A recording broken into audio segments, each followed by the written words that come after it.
各位去看。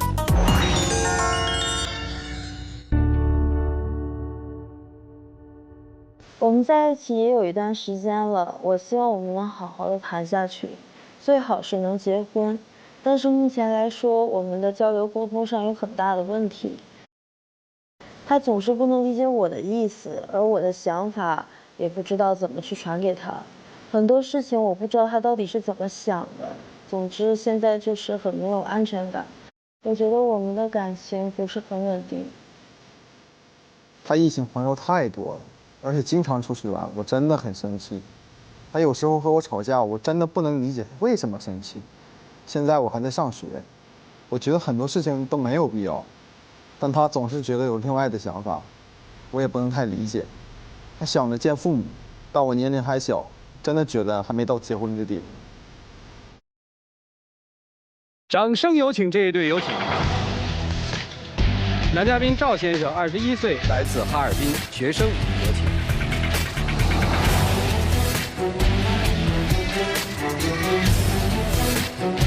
女嘉宾王女士，24岁，来自哈尔滨，销售，有请两位，有请。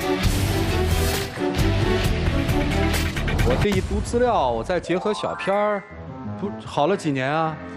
半年差不多。好半年啊？对。在哪儿认识的？怎么好上的？在哈尔滨的一个酒吧，然后当时我们是跟朋友去玩啊，然后他当时也在那边，然后就聊天聊认识了。我在酒吧上班那的时候，做什么？我那边是做销售。和谁追的谁啊？我追的他。哦，就半年啊？半年左右。半年左右就来到这儿了？我今天是来制裁他的。来说说为什么要裁？来。制裁，不是裁，来。是这样的，我们两个人正经在一起的话，是在今年年初，就是情人节前2天，差不多。然后到现在半年了，其实我们刚开始的时候感情，我个人来说觉得还是很好的啊。对，他也很对我也很体贴，也很就是关照的那种，然后也很在乎我，什么事情第一时间都想到的是我啊。然而现在不知道发生了些什么，可能是我哪里没做好，还是说。他并没有认识到他哪里有问题，所以我们两个人的关系产生了很大的分歧。然后我个人是比较爱说的那种的，所以我会每次都会主动去找他聊一下，但是他并不会回应我，什么话都不说。那你制裁他什么呢？之前我有一段时间生病当时我自己在家嘛，就是当时是难受到四肢没有力气，没有下不了床，就很难受。然后我就给他打电话。秒接，喂，你干嘛？我说我有点不太舒服，你能不能过来照顾照顾我？然后他说行，那我马上来，把电话挂了。过了1个多小时，没有人影。他家其实到我家距离很近，大概10几分钟就能到了。然后我就说怎么了呢？这是半路遇车祸了还是咋的？就是让外星人给抓走了这是。然后我就电话又打过去了，接了。我打游戏呢，你等会儿吧。行，那我不等你，我自己去医院。我去医院之后查出来说是急性肠胃炎，在诊所打点滴。然后他过了好久给我电话打过来说，哎，我去你家没找着你，人在哪儿啊？我说我在医院，我在哪儿，你过来吧。然后来了之后往这一坐，问我怎么了？我说急性肠胃炎。医生怎么说的呀？打针啊，行。然后坐在旁边打游戏，还在打游戏。不是，当时我听你给我打电话语气，我觉得。你没多大事儿啊，你当时特别平静。我怎么跟你说？我说我腿断了，你来，你会第一时间冲过来吗？那如果你真腿断了，我肯定会冲过去啊。而且你当时也没说，你就说你难受。我只能告诉你我不舒服，你能不能过来找我？而且我也不是医生，我怎么去判断我到底生没生病？我不是让你过来照顾我吗？然后说坐我旁边打游戏，好，打游戏，打到手机没电了，完了不吱声了，看看我的吊瓶，然后再看看我自己。没说话，我当时心里一咯噔，我说这孩子肯定心里犯什么虎呢又。紧接着我那会儿吧是有一种就是应激反应，我那个手背特别疼，就血管疼，然后医生就把我那个速度调成最慢的模式了。他就说你这个得多久打完呢？我说差不多得几个小时吧。这么慢呢？你是不是挺着急的？我给你调快点吧，咔就给我调到最快去了。那我不是看打电脑太慢了吗？几个小时打就打下去那么一丁点。我是不是告诉你我手背很疼？医生也说了，医生还在我面前说的。当时你就打游戏，什么都不听，你什么都没有看见，你也什么都没有听到。真的是我错，哎，不是那我当时都问护士了，我说可以稍微调快一点。不是，这就别辩解了啊，这个就年轻嘛，不懂得照顾人嘛，不知道怎么照顾。咱们往好里说就这么说嘛，往不好里说就心里没你嘛。然后他背地里还经常对我有怨言，他就是因为我工作的关系。怪我吗？那你总跟男生出去喝酒去，那换谁男朋友谁没有怨念啊？你好意思说这话吗？你是不是没嗑唠了，没话说了，给我把这话给抬出来了？那这不就是这么个事儿吗？是这样，我们是怎么？就是我工作的关系，我的男同事会比较多，然后我这个人还好说，性格稍微外向一点，然后每次都是我就是朋友，可能男性会比较多一些。他之前就跟我产生了建议，他说啊，你说你男生这么多，我作为你男朋友，你说我怎么想？我说行，那我以后就离男生远点，我离异性远一点，我跟女生在一块玩，这样你就没意见了吧？那你为什么不接我电话呢？我每次都给你打特别多电话，然后你就偷摸的去洗手间接一个。如果跟你姐妹出去，你要有一次和你男朋友接一下吧，你死活不让，完了吧，回来之后是一个男的送你回来的。那我说要去接，你为什么不让呢？特别是好朋友、好姐妹那种，只要中间有个性格比较烈的，哎，你拿电话接电话不行，不好使；讨酒不行，继续喝，就把电话直接扣那，根本就接不着。我是偷偷去厕所，我说我去跟父母，就至少认识一下，至少你父母也知道说啊，我儿子有一个对象是谁谁谁，就是他不愿意呗。那我告诉家里了已经。他就很拖，就是也不直面跟你回答，他也不说是啊不行去，然后也没说啊可以去，就说啊那个这事儿缓2天吧。就这样，每次都是我跟他，无论他怎么谈这个事儿，他就是把这个事情一顿的往后推。你推什么呀？不是你这是不是想的太多了呀？我是很想跟你好好谈。问题咋是咱俩现在基础都没打。咱俩出问题了，我都是主动找你谈，主动去找你解决的，对。我每次跟你说，我说我觉得咱们觉得不能这样，完了他就跟我说行，我错了。我说你错什么？他说你不就想听我说这句话吗？你不就想听我说我错了吗？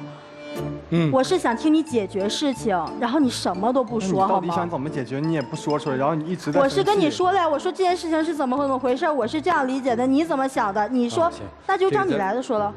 这不半年吗？这都很正常的事儿，还有什么事儿啊？我之前给他介绍了一个兼职，他不上学吗？正好在放假。我想说咱们那个找点工作，你可以积攒个经历啊，然后或者攒点钱啊，然后以后应急什么的。你现在毕业了吗，孩子？啊？现在毕业了吗？已经毕业了。哦。我给他找个兼职，他说哈尔滨那边的话是1个月是3000块钱。跟我说我要去买相机，3000块钱的工资，你拿2700去买相机，你怎么想的？那我不是觉得我上学没有什么特别需要钱的地方。你知道意外和明天哪个先来呀？那有意外的话，有意外的解决的办法呀。我又不是就是头脑一热，就是说要买什么买什么。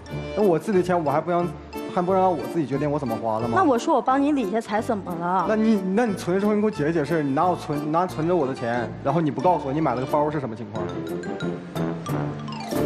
那包不便宜啊！我不钱不够吗？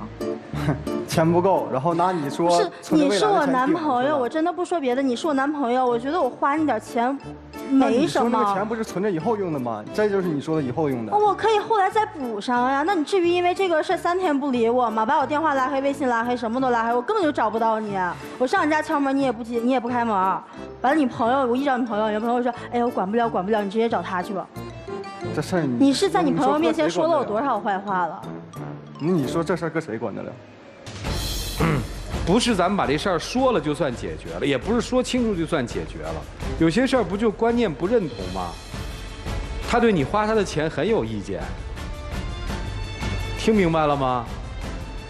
他对你现在要求他带你去见他的父母，他很有意见，感受到了吗，姑娘？但你有意见，他为什么不说？那你为什么不说？我要说你听吗？我听了，我去主动找你理解，我不就是听你是怎么说的吗？关键是你什么都不说，搞得我一个傻子在那里一个人演小丑一样，我一个人在那里跟你吵，然后你就什么都不听，我走过来就行了，就这样吧。当初你看上那小伙子什么了？他对我特别的关心照顾，就我发朋友圈，比如说我生点病啊或者怎么样的，他第一时间去给我买药啊，又给我买饭啊或者怎么样的。你看上这姑娘什么了？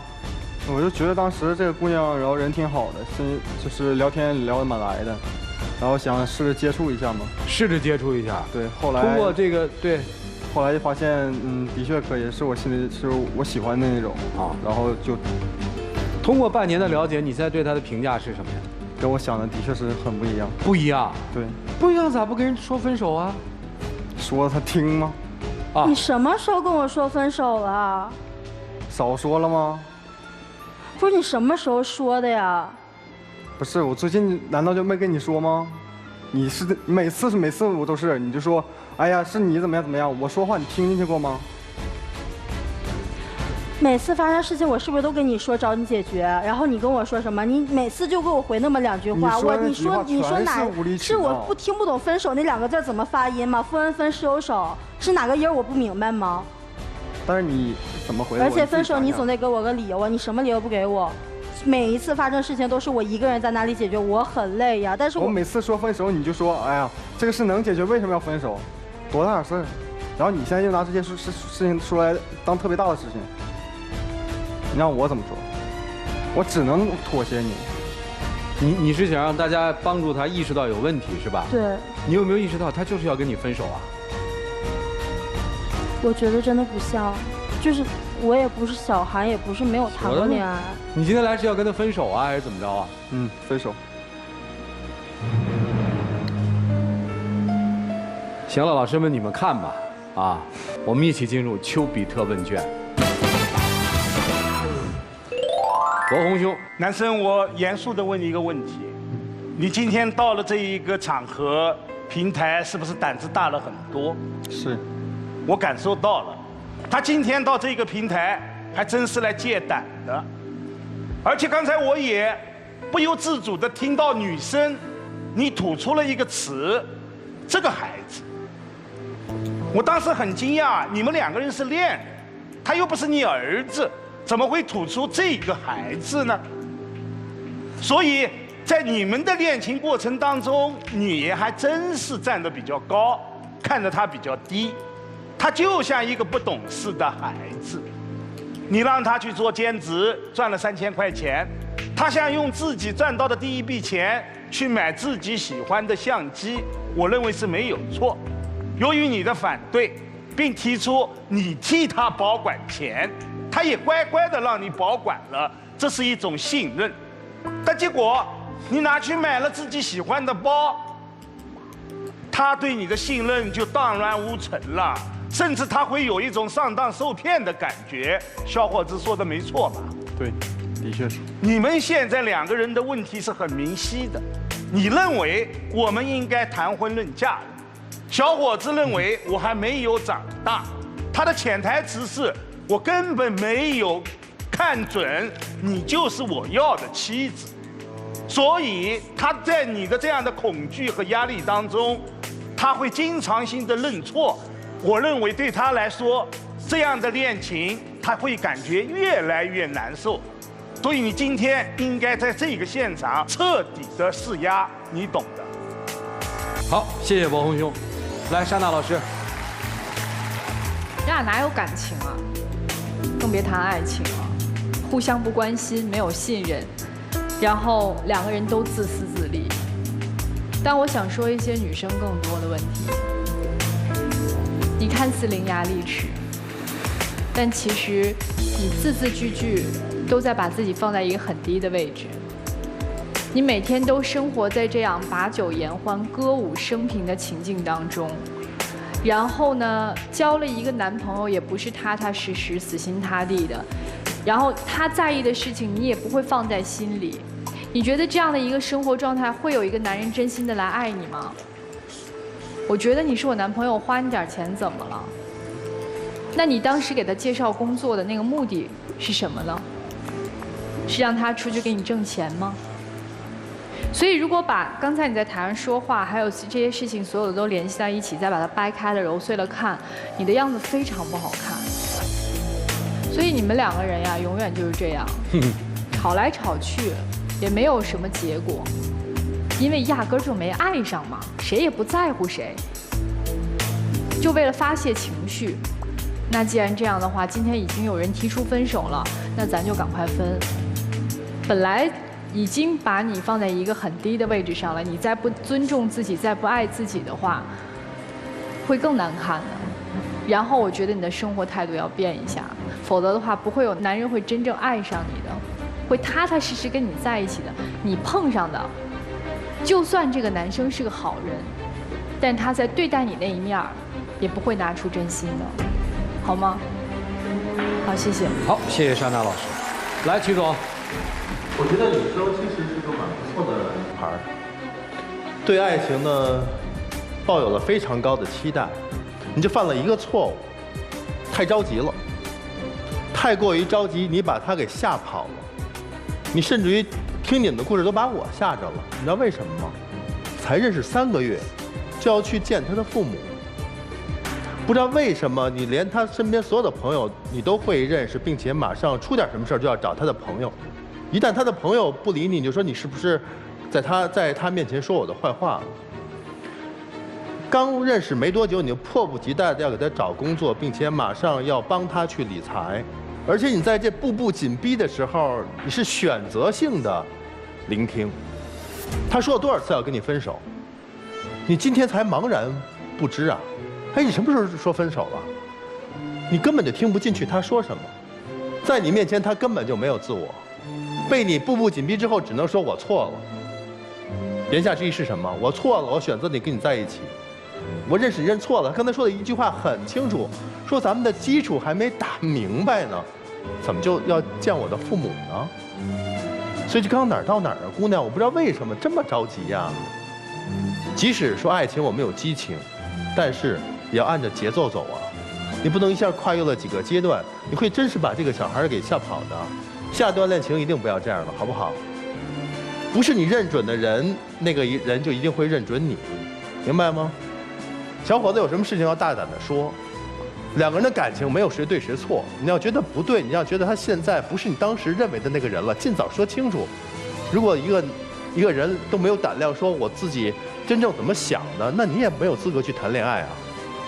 这么虚情伪意的，你舒服吗？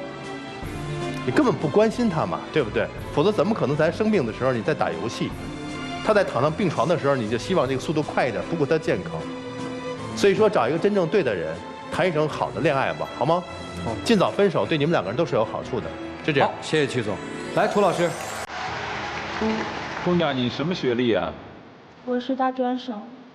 你呢？我是刚毕业。我2句话评价你吧：想玩你又玩不起，想不玩你又不自律。知道什么意思吗？玩不起是你年龄玩不起，人家可以玩，人家还小孩呢，你玩不起，所以一直想见人家的家人。但你自己要正儿八经过日子工作吧，你又不自律，哪有一个女生一天到晚喝酒的呀？我从来没听过一些女的在一起喝酒还不能看手机，你还真是比爷们儿都爷们儿。所以这样的节目一播，你刚才那描述的生活场景在我们眼前一浮现，你觉得他母亲还会接受你吗？所以这件事情完完全全在于你自己。你甭管你找或不找男朋友，你日子都不能那么过。做销售也有销售的生活，本来一天就够累的了，晚上不能学点别的东西啊。如果自己要自律，就甭想着花小男生的钱。你要是正儿八经真的想谈一段恋爱，找一段美好的婚姻，你自己应该清楚你自己怎么做，应该找个什么样的人。谈恋爱就有个谈恋爱的样子。我说句实在话，如果我是他的父亲或者是哥哥，我是不会允许他跟你谈恋爱的。我觉得怕被你给带坏了。做好你自己的工作，过好你自律的生活，就这样。好，谢谢涂老师。话都说开了，2字儿，分手。剩下你们看着办，一起进入真情60秒。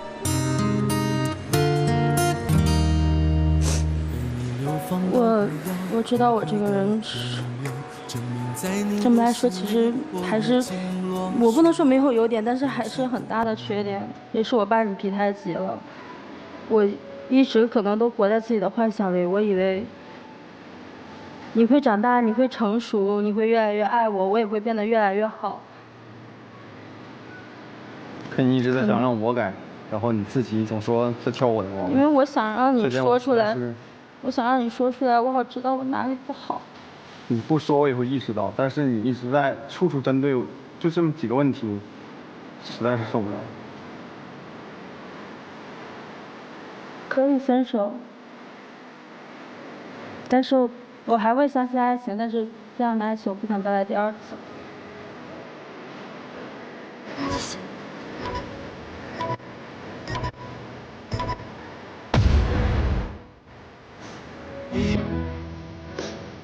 谢谢两位啊，请回吧，谢谢你，请回。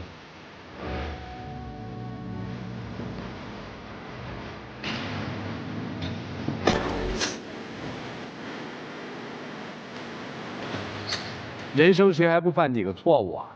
但是摔倒了要把教训记在心里，下次不再犯。女生最后的态度要是特别的好，所以说我还会相信爱情，也向男生鞠了一躬。如果你们曾经还有过好感，是真的爱，那我觉得还算一件幸福的事。就害怕你们彼此曾经都是以一个游戏和玩乐的心态开始一段感情，那这1年或者这半年对你们来说，其实都是灾难性。祝你们未来生活路能走得更好。来，接下来看看他们最终的选择是怎样，是双双离开，还是又回来了呢？请开门。